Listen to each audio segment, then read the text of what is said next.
कामाख्यानगर उपखंड सांबादिक संघ और समाज पाठक विचार मंच पक्षर स्वाधीनता दिवस संघ कार्यालय परिसर में अनुष्ठित हो जाइछि।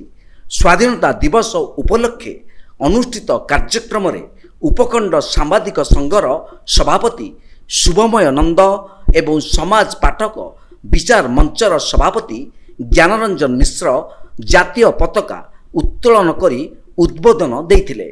एथिरे संघर साधारण संपादक प्रकाश कुमार पात्र, सौम्यरंजन नायक, प्रहलाद मुदुली, पद्मनाभ दास, सुमंत जेना, परशुराम पात्र, दिलीप कुमार नायक, दैतरी बेहेरा, सुमित्रा मिश्र, लक्ष्मीधर नायक, निहारंजन राउत, दयानिधि साहू, अनिल कुमार नायक, चित्तरंजन द्विवेदी, तरणी सेन बारिक, कृष्णचंद्र साहू प्रमुख उपस्थित थिले।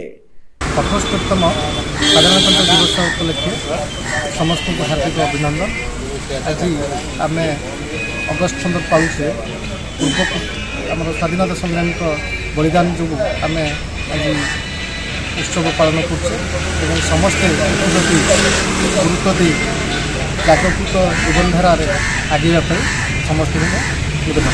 स्वाधीनता दिवस आमर 300 वर्षर ये कष्टलब्ध स्वाधीनता, तेणु यही स्वाधीनता को आमको आगू नवाक हेले एवं अक्षुण्ण रखा हेले आम मान जो आह्वान अच्छी आज दिन में एवं गणतंत्र को सुदृढ़ करने आम पाखे जो कर्तव्य रही आम समस्ते भारतीय हिसाब से से कर्तव्य को जदि आम पालन करवा एवं देश मातृकार पूजा देश मातृकार उन्नति कल्पे आम समस्त संकल्प नवा एवं यही स्वाधीनता सारा पृथ्वीर एक विरल स्वाधीनता सर्वबृहत गणतंत्र स्वाधीनता।